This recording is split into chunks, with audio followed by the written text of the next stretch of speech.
Hello friends, welcome to our channel GK Odisha.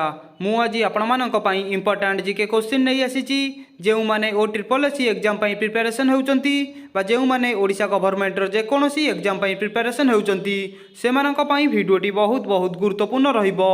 तेबे चलतु आज प्रथम प्रश्नटी को आरंभ करिबा।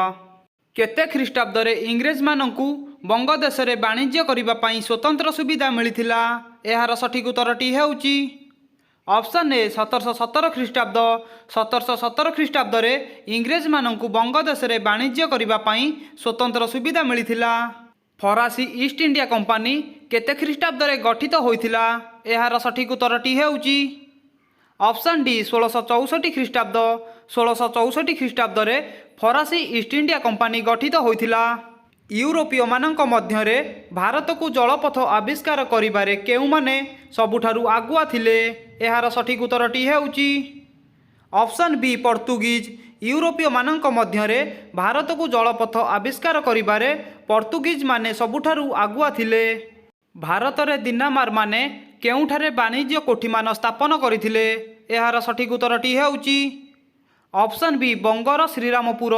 बंगर श्रीरामपुर ठारे दिनामार माने वाणिज्य कोठीमान स्थापन करिथिले। कोलंबस पोर्तुगीज सरकारंकर केउ पदवी रे थिले? एहार सठिक उत्तरटी हेउची ऑप्शन डी राजकर्मचारी। कोलंबस पोर्तुगीज सरकारंकर राजकर्मचारी पदवी रे थिले। कोलंबस भारत उद्देश्य रे जलयात्रा करी भारत रे न पहुँची केउठारे पहुँची? एहार सठिक उत्तरटी आपण माने कमेंट बॉक्स रे दियंतु। वीडियोटी भलो लागिथिले चैनल टी को सब्सक्राइब कर दियंतु, लाइक कर दियंतु, शेयर भी कर दियंतु। तेबे चलंतु परवर्ती प्रश्नटी को आरंभ करिबा। पोर्तुगीज नाविक भास्को डा गामा जलपथरे आसी केबे भारतर कालिकट नामक स्थान रे पहुँची? एहार सठिक उत्तरटी हेउची ऑप्शन सी 1498। 1498 पोर्तुगीज नाविक भास्को डा गामा जलपथरे आसी भारतर कालिकट नामक स्थान रे पहुँची? केते ख्रीष्टाब्द कालिकट रे राजा जामोरिन शासन करुथिले? एहार सठिक उत्तरटी हेउची ऑप्शन बी 1498। 1498 ख्रीष्टाब्द कालिकट रे राजा जामोरिन शासन करुथिले। 1498 ख्रीष्टाब्द कालिकट रे शासन करुथिबा राजा जामोरिन केउ धर्म संप्रदायर थिले? एहार सठिक उत्तरटी हेउची ऑप्शन सी हिंदू। 1498 ख्रीष्टाब्द कालिकट रे शासन करुथिबा राजा जामोरिन हिंदू धर्म संप्रदायर थिले। तृतीय पानिपत युद्ध केते ख्रीष्टाब्द होइथिला? एहार सठिक उत्तरटी हेउची ऑप्शन ए 1761 ख्रीष्टाब्द। 1761 ख्रीष्टाब्द तृतीय पानिपत युद्ध होइथिला।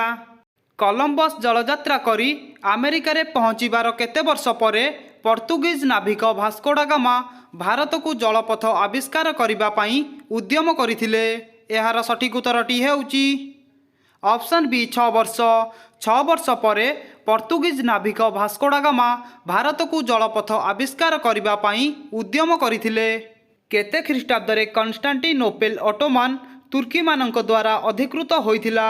एहार सठिक उत्तरटी हेउची ऑप्शन सी 1453 ख्रीष्टाब्द। 1453 ख्रीष्टाब्द कन्स्टान्टिनोपेल ऑटोमान तुर्की मानक द्वारा अधिकृत होइथिला? किए जलपथरे पृथ्वी गमन करिथिले?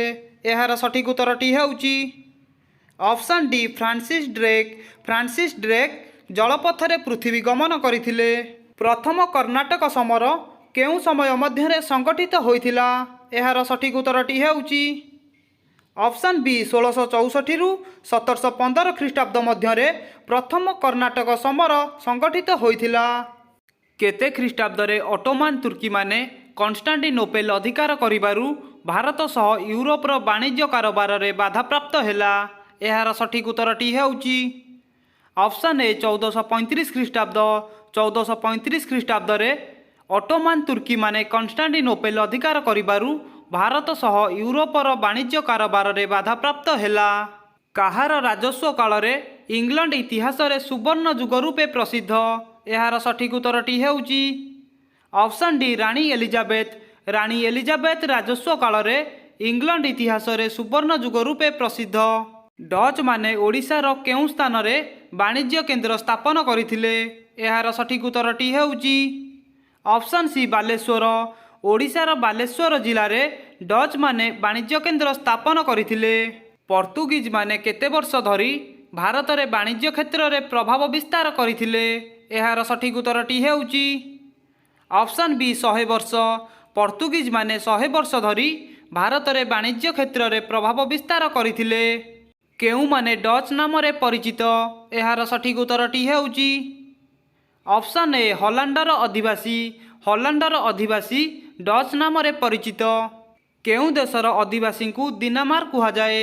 ଏହାର ସଠିକ ଉତ୍ତରଟି ହେଉଛି ଅପସନ୍ ସି ଡେନମାର୍କର ଅଧିବାସୀ। ଡେନମାର୍କର ଅଧିବାସୀଙ୍କୁ ଦିନାମାର ବୋଲି କୁହାଯାଏ। କେଉଁ ଶତାବ୍ଦୀରେ ୟୁରୋପୀୟମାନେ ଭାରତକୁ ଜଳପଥ ଆବିଷ୍କାର କରିଥିଲେ? ଏହାର ସଠିକ ଉତ୍ତରଟି ହେଉଛି ଅପସନ୍ ବି ପଞ୍ଚଦଶ ଶତାବ୍ଦୀରେ। ପଞ୍ଚଦଶ ଶତାବ୍ଦୀରେ ୟୁରୋପୀୟମାନେ ଭାରତକୁ ଜଳପଥ ଆବିଷ୍କାର କରିଥିଲେ। ଭିଡ଼ିଓଟି ଭଲ ଲାଗିଥିଲେ ଚ୍ୟାନେଲଟିକୁ ସବସ୍କ୍ରାଇବ୍ କରିଦିଅନ୍ତୁ, ଲାଇକ୍ କରିଦିଅନ୍ତୁ, ସେୟାର ବି କରିଦିଅନ୍ତୁ।